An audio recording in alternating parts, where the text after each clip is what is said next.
is. Libertarian is someone who says you can be as liberal or as conservative as you want to be. Just don't force others to be like you. Got it. That's what we are all about. We are all about long-term solutions, not short-term solutions. We're all about changing culture, not just changing law. Law, we have to remember something. At the end of almost every single law is a guy or a gal with a gun who will put you in a cage. And if you don't want to go in that cage, he or she is going to kill you. That means you only use law when it really matters, not just because I'm angry, not because I don't like you, not because you should do some activity I think you shouldn't do, or whatever the case may be. It's only for important things like life and liberty and property and things like that. That's when you use violence. That's when you use force. That's what Libertarians are all about.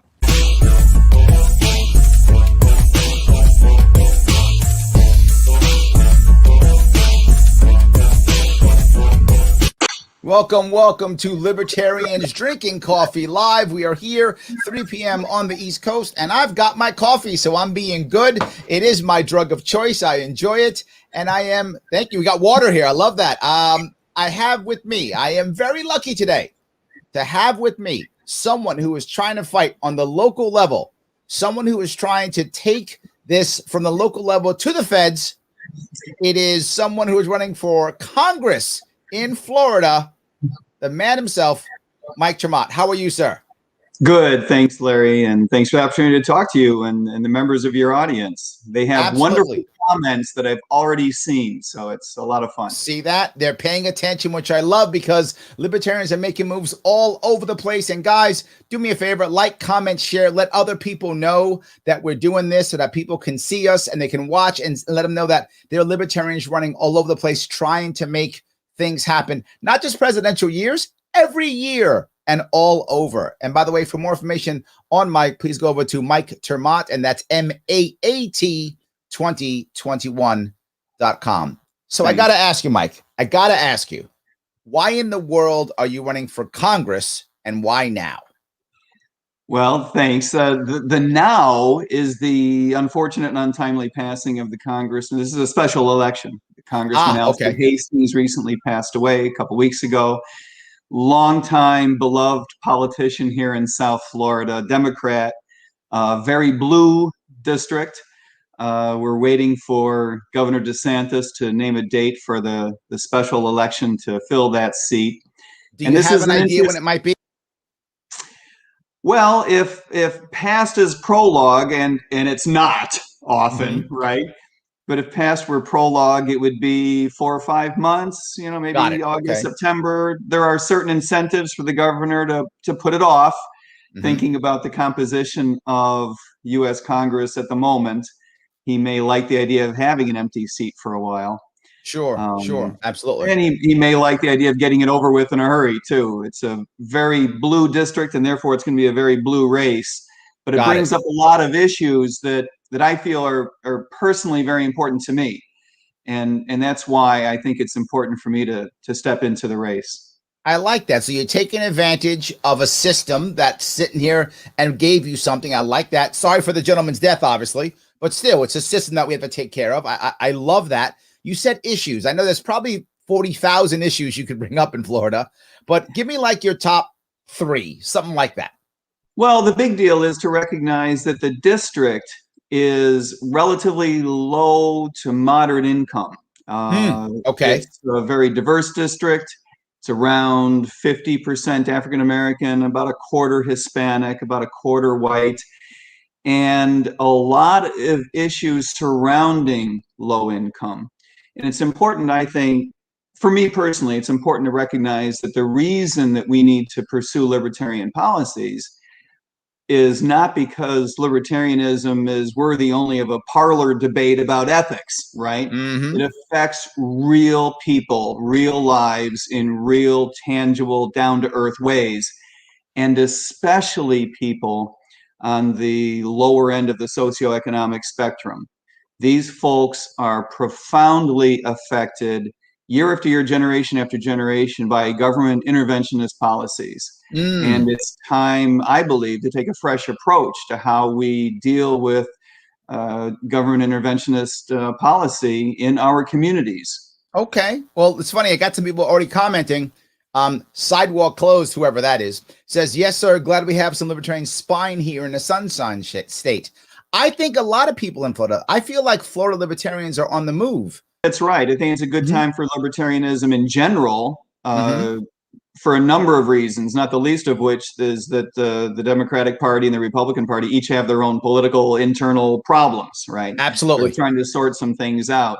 I also think that there's a general awakening to the idea that our nation culturally, I think, is sort of drifting toward the left policy-wise. I think there's a certain amount of resentment to that.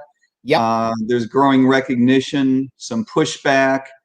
I think it's a good time for us to be able to make our case in a rational way. And maybe kind of fill that gap as peacemaker, right? I mean, reality, I think you're right. You have the left going more left and the right being angry at that and therefore going more right. So I think you have both sides kind of pushing away, and maybe there's a chance for us to say, can we have a conversation? I think you're exactly right. And I think part and parcel of that is that the conversation has to be about how it really affects people's lives. Sure. You know, if we're holding an Ayn Rand seminar, we're going to be in trouble. That's very true. Daniel says, thanks for getting Mike Ter Maat on, Larry. Well, I'm happy to do so. Andrew says, we need peace officers like Matt to keep, I think he means like Mott or Mike, one of the two. Mike. That's fine. Whichever. We'll take whichever one. To keep the peace so we can keep the peace. Not peace officers like Cheech and Chong. That's actually kind of funny. Hey, those are two heroes from my generation. There we go. So let me ask you, I mean, you are a peace officer. It does bring up a whole set of issues, by the way. Yes, you are a peace officer now, aren't you? I'm a police officer here in Broward County, and I think it's important, not only as a cop, but as a libertarian and as a libertarian cop, if I can characterize those as three different things, to talk about police reform. So many people on the right are afraid to talk about it. They believe that they have to be just pro-cop, right? Yep. And they find themselves standing up for really awkward situations, trying to defend bad police behavior. Yep. And so often people on the left, I think, just feel like they have to be anti-cop. Yep. You know, when we talk about defunding the police, that's just not a serious position. That's Absolutely. Someone who's afraid to talk about police reform or maybe not prepared. I'm a cop, and I think I speak for, I would say, the vast majority of police officers, that we recognize that reform is something that's not only coming, but comes all the time. You know, we're used to reform. We've been reforming for 100 years. Not me personally, Larry. Yes, that would be impressive. There's not that many blocks. You look great for 100. You look great. Thank you. Well, I didn't join the force until I was 90. So. Okay. Oh, that's why. Okay. Yeah. No, I'm with you completely. You know, we need more transparency, more accountability. Yep. We want our contracts to be more responsive to markets, more responsive to citizens. I don't mind giving our employer, the municipality, greater flexibility to discipline, to fire me if necessary. I'd like to see some incentives on the upside. I'd like to see good cops compensated and incentivized to do great work, just like every other labor market. Absolutely, I'm with you. And I think the biggest issue that I have with this is whenever there's a problem, the left yells, ACAB, and the right yells back to blue, and then no one actually fixes anything. But there's a more important piece here, and this is in, like you said, every other market. If you want to reform any market, the employees in that market should be part of it. They're the ones on the front line. And the people we're not asking are the actual cops, right? We're not asking the cops, can you please be part of this reform so that we can reform it in a way that makes the cops happy and makes the population happy and makes the government happy. We're not doing that because we're using it. We've made the police force just like the border, in that we don't actually want to fix it. We just want to keep using it as a wedge issue. That is a great analogy, or should I say it's a terrible analogy. I think you're spot on. It is awful. And police officers know when we have contracts that are not responsive to markets. We recognize this. If I were a municipality today, I wouldn't be negotiating on nothing but price. I mean, you know, we don't negotiate on nothing but price when we buy anything, right? You don't walk into a car dealership and give me the cheapest thing you got. You know, you're going to get the cheapest police force you can muster, right? I'm not sure that's where we want to be going as a society. That's a bad idea. I think that might be. Yes. I got 6 police officers here that'll work for $18,000 a year. You want them? Yeah. Not the best deal. I agree. I think we should be negotiating for the police force that we want. Adolfo says, Mike Ter Maat is the future of the LP. And if we're lucky, the future. Look at that. I like that. Very nice. Andrew asked a very important question that, you know, people outside of Florida don't know. Is there a chance that Governor DeSantis just picks like Jeb Bush or something for Congress? Can that thing happen in Florida? It can't happen quite that easily. He's got to call a special election. He can certainly do things that would advantage who he'd like in there. But this is such a Democratic stronghold that it'll be very difficult for anything but a Democrat to win. There are a dozen Democrats lining up for the chance to compete against me and a Republican. So we will get our day in court, so to speak.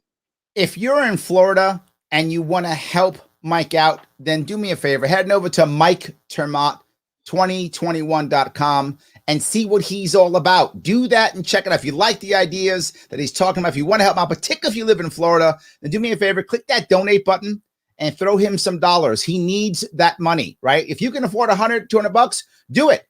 If you can't afford that much, $10 at work, $20 at work, totally fine. If you're one of them super rich guys, you can drop like $1,000, do that. I'd love to do that. If you can do it, go ahead. And why would you do that? Because he needs Facebook ads, because he needs door hangers, because he needs signs, because he needs all the things to move forward to make impact in Florida right now. And Florida Libertarians are on the move. So give that if you've got the cash, particularly if you're in Florida. Don't sit back. Throw him a couple bucks if you can. But if you're saying, Larry, I love Mike, I don't got the cash. No worries. He needs volunteers too. Head on over there, click volunteer. He needs people to wave those signs. He needs people to make phone calls. He needs social media warriors to make up those cool memes and stuff. He needs all those things. We all do. If we're going to play with the big boys, we got to put on our big boy pants, right? So let's do that right now. If you can give. If you can't give, no worries. I know not everybody's in a good spot to give, but you can volunteer. You can give his campaign an hour or two, make some phone calls, make some cool memes, knock on some doors, wave a sign out there, honk some horns. You can do all the things that we need. So Mike Ter Maat, MAAT 2021.com. So Mike, you gave us one. Give me another issue that's bugging you. One thing that bothers, I think, a lot of libertarians these days is the way the government has handled issues revolving around COVID, right? Mm-hmm. And big deal. Yep, big deal. This has been a real hot issue down here in Broward, where we continue, Broward and Palm Beach County and Dade County to a different extent. But down here, you know, we've got mask mandates all over the place. We're very concerned about the coming of vaccine passports. You know, sure. We have in New York too. Same worry. Yeah. And by the way, you should be worried in New York.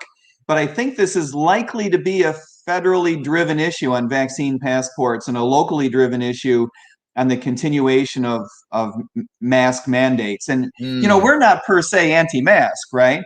You know, if you feel more comfortable wearing it, and if you're a business and you need to make the rules that you need to make for your own floor, then we're fully supportive of that. I don't like having a mask shoved down my throat. I like to be able to make this. We're against the mask mandate. We're not against the mask. That's exactly right. And the same thing with the vaccines. I personally am vaccinated, right? Mm-hmm. Notwithstanding the fact that I'm only 25 years old. But I thought it would be a good idea anyway. And I would encourage everyone to access whatever information and science and doctor's advice you can and make up your own mind. What I don't like, and what a lot of people down here are upset about, is that we perceive the vaccine passport idea as, in the future, de facto pressure from the government to require us to be vaccinated. Absolutely. It's going to separate us into two groups, right? The people who knuckle under and do what the government want, and the people who don't and are therefore banned from going to certain places. They're second-class citizens. Second-class citizens. So I think it's really bothersome. It's really divisive. I think the pressure is inappropriate. And the other issue that we haven't really talked about a great deal yet in public is all of the information that can be either carried directly or indirectly by such a passport. Yes, look, absolutely. If you're a totalitarian government, and I don't want to suggest that the Biden administration is quite there yet, right? But they're walking that direction. That's for sure. I think we're drifting in the wrong direction, right? We are definitely walking that direction. That's for sure. If you're a government that's interested in garnering a little bit more control, not using a vaccine passport to help you out is sort of totalitarian malpractice, isn't it? A vaccine passport is a good way to require people to put lots of information on there. Absolutely. To trace where people have been. Absolutely. To control lots of other aspects of requirements of people's health care and anything else. Absolutely. And it's going to get chipped at one point to where they follow. Now they can follow your passport with a chip. That's going to happen at one point, whether that's now or that's later. 100%. Eventually they're going to put a chip in my shoulder, Larry. There we go. Yes, there's the next thing. So I'm with you. Let me get a couple more comments if I can. Mike asked the question, asked the cop, why are there harsher penalties for possession of crack versus cocaine? Do you have any comment on that? I don't know if you know anything about that and where you are. Is that an issue where you are? It is an issue where we are, and it's because it was driven by politics, and politics is driven by political pressure, and crack was big in neighborhoods without any political agency. I would like to try to convince you otherwise, but the truth of the matter is that crack was big. I mean, it still is in certain places, so don't let me act like it's not, right? But when it burst onto the scene, people were very upset about it. 80s, 90s. 80s and 90s, tail end of the 80s, all the way through the 90s. Yep. And one of the big hammers in our toolbox, we all believed, was the idea of heavy sentences. Because that'll fix everything. Because that will fix everything, Larry. Didn't you get the memo? I missed that memo. It's my mistake. Mike, you should have got the memo. Sorry. So, yes. It's good. And in fairness, I believe that people were largely well-intentioned, right? There was pushback when, and this is going back a while to the earlier 80s, there was pushback on the idea of longer sentencing for cocaine that was not in crack form. There was big money interest, big, if I may say so on your show, white, wealthy interest that pushed back against. They were long bankers. sentencing. I know. Look, the bankers to this, and many people don't want to hear this, but a whole lot of young bankers, when they came into the field back in the day, were on coke. Tons of them were. That was a thing. That wasn't a joke you saw on TV. That was a thing. It now, was a thing, not as many. Miami. Yeah, now not as many. Most of them now actually snort Adderall. I know it sounds dumb. Most people don't know that, but that's the new thing because Adderall is legal and safe. So they actually snort Adderall and literally crush up Adderall and snort it. So now they snort Adderall now. But that's how I was a banker in New York in the 80s. I wish I had no idea what you were talking about. Yes, exactly. So you get my point, and other people get it too. I totally understand that. So and the sentencing turns out to be a big issue in and of itself. It's one of those contributing factors that is bad for families and bad for the cultural development of those Americans at the lower end of the income spectrum. You know, Larry, as much as there would be benefits to libertarianism all over the United States if we were to pursue more ethical policies, right? Sure. As much as that's true, at the lower end of the scale, these issues are a matter of life and death. The mechanisms that drive income and the development of opportunities that drive poverty, these mechanisms are wholly different than the way the rest of the economy is run. It starts out with very bad schools, which is a public policy problem. It turns into dropout rates that are very, very high from public schools, street crime, gangs. The lucrative nature of street crime is itself a public policy problem created by making weed, for example, illegal. I completely agree. So high incarceration rates, heavy police presence, all of this. Let me wrap this up with this issue, if I could. If you're liking what a police officer is talking about police reform, if you're liking what a police officer is talking about libertarian ideals to criminal justice reform, then if you like that, head on over to Mike Ter Maat 2021 and support this man in pushing this forward. Again, if you've got the cash, and I bugged you the last time and you were thinking maybe, well, don't think maybe now. Now do it. Throw them 10, 20, 30, 40, 50 bucks if you got it. If you got a couple hundred, do it. And if you don't have it, no worries. 10 bucks is fine. That's a couple more hand cards you can put in someone's hand. That's a couple more cards he can give out when he's at a trade show or something. That's a couple more things he can do to get people to know who he is and what he's trying to achieve in Florida. And if you can't do any of that, no worries. If you live in Florida, why aren't you volunteering? Why aren't you volunteering? You should be volunteering. Do a sign wave, make some phone calls. If you can't do that, no worries. If you don't live in Florida, you can still go on his Facebook page, which, by the way, is in the description. Click on that Facebook page and start sharing his stuff.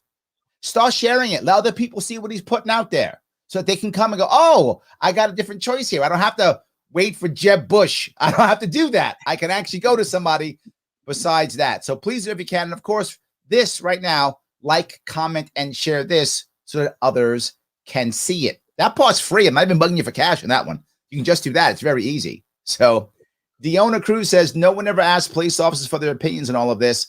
Glad to see a police officer / libertarian. Well, you have a couple fans here, Mike. That's nice. Good, right? That's there nice. We go. Thanks, Mom. Absolutely. So Avi has an interesting point. He says it seems less urgent for a libertarian in Florida. It's a stable state where they believe in liberty. The solution is more dire in blue states like New York, California, New York, and Massachusetts. I do think there are some people who believe that because of how DeSantis was with COVID and the lockdowns, there are a lot of libertarians, I think, who are on where Avi's thinking. They're thinking, oh, well, Florida's fine, right? So we're good. How do you handle that thought process? Well, Avi's not wrong about the problems in Massachusetts and New York and New Jersey. So, good for Avi for recognizing that. There are a lot of issues, however, that are driven both at the local level and at the federal level that make problematic situations for Floridians. A lot of the issues that we're talking about are actually driven by federal policy. The welfare programs, for example, that undermine work ethic and family structures are federal problem. The sentencing guidelines are a mix of state and federal. The federal guidelines drive a lot of what we have at the state level, and of course, a lot is local. Whether it's a mask mandate or anything else, a lot of the problems that we have are local. And from and then there's a set of issues that are sort of what I would call mixed. Okay. School choice, for example. A lot of the decision making can sometimes be local, but very much driven by a national dialogue. Got it.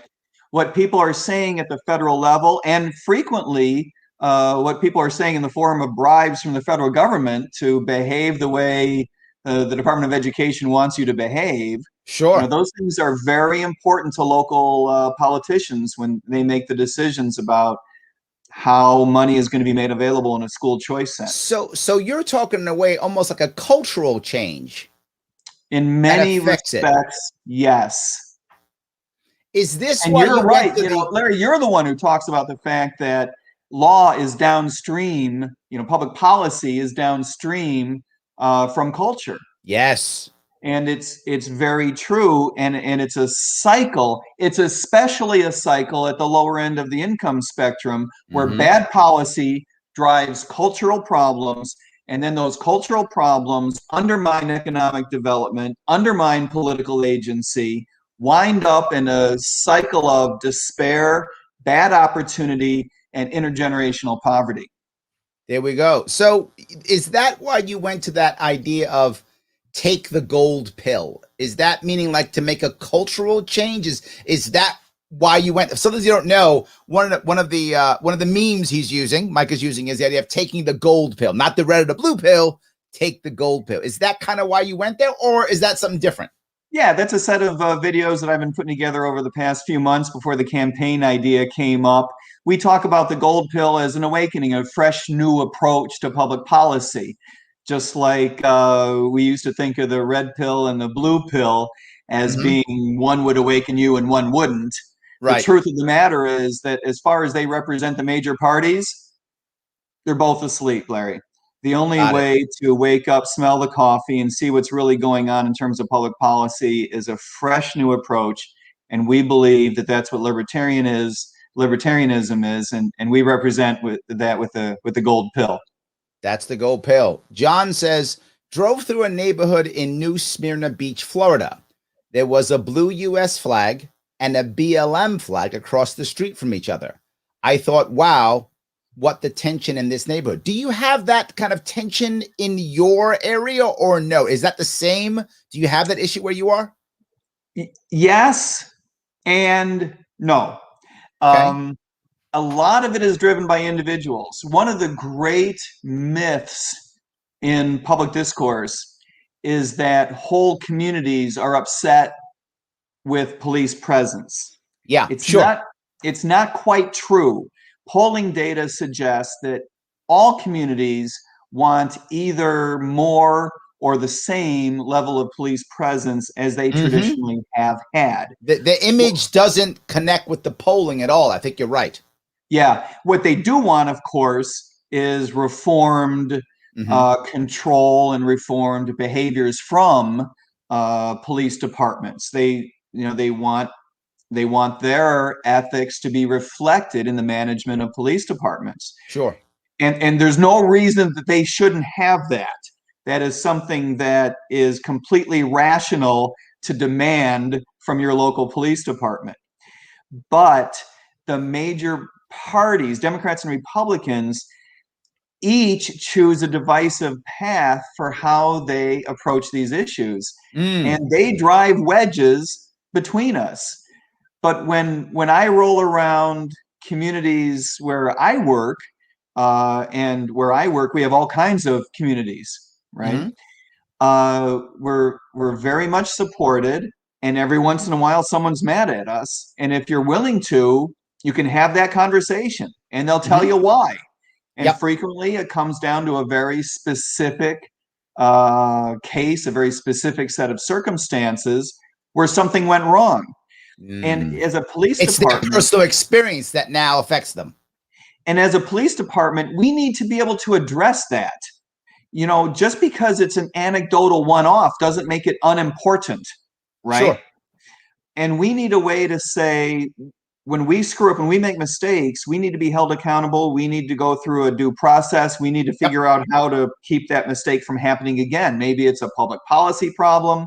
Maybe it's a departmental policy problem. Sure. Maybe it's an individual cop problem. But whatever it is, we need a way to address that without saying, oh, you're just anti-cop. Right. That doesn't fly. That's not helpful. It doesn't fix a problem, right? It doesn't. Josh brings up a question, and I think another person also put the same question, similar. He says, what would Mike's message be to younger libertarians, 20s and 30s, who are more worried about social issues over economic issues? And let me add something to this question. You're saying it's a blue district.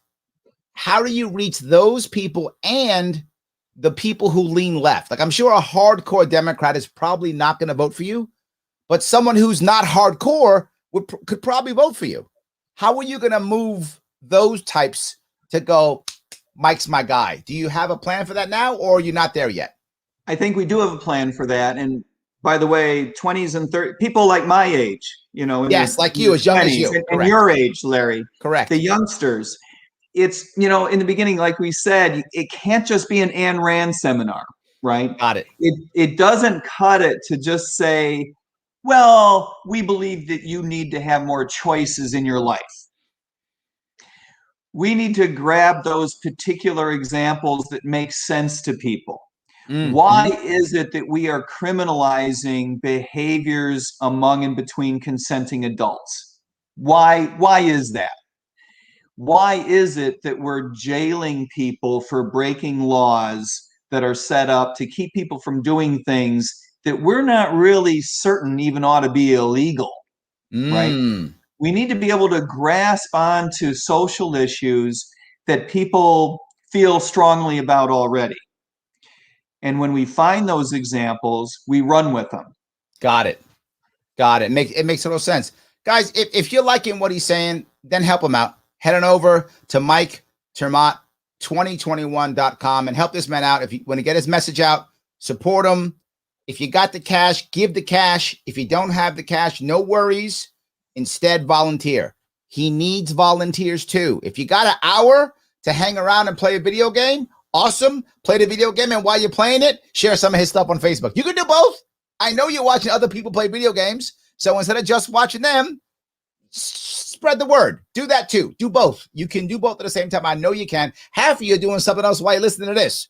And you know what you should be doing? Sharing this. Like, comment, and share. Get this out so that people know the war isn't over. We're still fighting it. We can still make impact. And guys like Mike are out there making stuff happen. Support him. Head on over there. So let me ask, I guess, what is often my final question, if I could.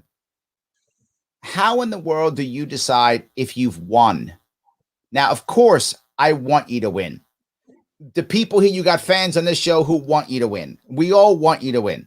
The reality of it is many libertarians lose. That's true. That's a reality. Now, please, I hope you win to be amazing if you win. If you don't win, is there some other way you can measure impact or measure a win, even if you don't get the seat? And Jeb Bush gets it, or whoever gets it. I'm making up Jeb Bush. I thought it's funny that Andrew said that. But anyway, Jeb Bush gets it. Well, how do you... Poor Jeb, right? Yes. Yes. The benchmark for a big, fat win would be to see someone else do this just like this someplace else. Oh. Someone who could look at our campaign and say, hey, that guy was able to make the case that libertarianism matters, not just in an ethical sense of giving wealthy people more choices, but in a very down-to-earth, very grounded sense of making a difference in people's lives and people who have not had a great deal of political agency in the past. We want to not only get the word of libertarianism out, Sure. to people in District 20, which is the primary objective. Sure. We also want to get the message out to other libertarians around the United States that you can run in a blue district on blue issues, on libertarianism, without compromising, and make a difference. Yes. Oh my God. Yes, this has got to work. I love that message. I think it lands very well because very often people think that libertarians can't talk to the left. And I disagree completely. We really can. We can talk to the left as well as the right. We just have to do what you're talking about. Go out and do it. We just have to go out and do it. And then people go, oh, wait a minute. So you can talk to the left? Yes, we can talk to the left and the right and everybody in between. We have an answer for all of these things. I really appreciate that. So, Mike, did I miss something? There's something you want to bring up that maybe I didn't bring up during this conversation? There's nothing that you didn't bring up, Larry. I just appreciate the chance to talk about how we believe in our fresh approach. We do not believe that the Democratic Party, notwithstanding its stranglehold on this district, has a right to pursue policies ever since the 1960s war on poverty, trying to do the same thing over and over and over and over again and expecting different results because it matters, and it matters to real people. Excellent. Guys, please check out Mike. He's in the description. His Facebook there, Twitter there, website there. Check it all out. And please like and share and share this to your friends. I appreciate it. Mike, thanks so much for coming aboard. I appreciate this. And everyone else for watching, thank you so much for watching. I will